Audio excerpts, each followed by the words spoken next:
നമ്മളിപ്പോൾ ഓരോ പുതിയ മിക്സ് പ്ലാന്റ് ചെയ്യുന്നതിന് മുമ്പ് ലോഡ് ചെയ്യുന്നതിന് മുമ്പും ആ മിക്സ് നമ്മൾ അതിൻ്റെ ചെറിയ പോർഷൻ നമ്മുടെ ലാബ് ട്രയൽ ചെയ്യും. അത് എങ്ങനെയുണ്ട്, അതിൻ്റെ സ്ട്രെങ്തും കാര്യങ്ങളൊക്കെ കിട്ടുന്നുണ്ടോ, ക്വാളിറ്റി എങ്ങനെയുണ്ട് എന്നൊക്കെ അറിയാൻ വേണ്ടിയിട്ട് നമ്മൾ ചെറിയ മിക്സറിൽ അതിൻ്റെ ട്രയൽ ചെയ്യും. ആ ട്രയൽ ചെയ്യുന്നതാണ് ഈ വീഡിയോ ഉള്ളത്.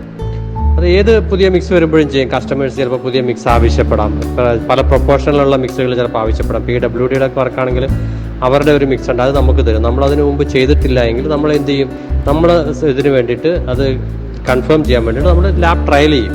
ആ ലാബ് ചെയ്യുന്നതാണ് അത്. പിന്നെ അതുപോലെ തന്നെ നമ്മൾ പുതിയ മെറ്റീരിയലുകൾ, അതായത് പുതിയ സോഴ്സിൽ നിന്ന് വരുമ്പോൾ, ഇപ്പോൾ സിമെൻറ്റ് തന്നെ, ഇപ്പം നമ്മൾ റാംകോ ഉണ്ട്, ചെട്ടിനാടുണ്ട്, ഡാൽമിയ ഉണ്ട്, ഏതെങ്കിലും ഒരു പുതിയ സോഴ്സ് വരികയാണെങ്കിൽ നമ്മൾ ആ സിമെൻറ്റ് നല്ലതാണോ എന്നറിയാൻ വേണ്ടിയിട്ട് നമ്മൾ ചെറിയൊരു ക്വാണ്ടിറ്റി അവരുടെ നിന്ന് മേടിച്ച് നമ്മൾ സ്വന്തം നമ്മുടെ ലാബിൽ അത് ട്രയൽ ചെയ്യും.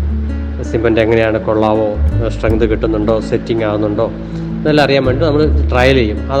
അതിനും ഇത് ഉപയോഗിക്കുന്നുണ്ട്. പിന്നെ നമ്മൾ മെറ്റീരിയലുകൾ പുതിയത് വരുമ്പോൾ, അഗ്രിഗേറ്റ്സ് പുതിയത് വരുമ്പോൾ എല്ലാം നമ്മൾ ഈ ട്രയൽ ചെയ്ത് നോക്കും, നമ്മൾ എങ്ങനെയുണ്ട്, ഈ മെറ്റീരിയൽ എങ്ങനെയുണ്ടെന്ന് അറിയാൻ വേണ്ടിയിട്ട്. അതിനാണ് നമ്മൾ ഈ ലാബ് ട്രയൽ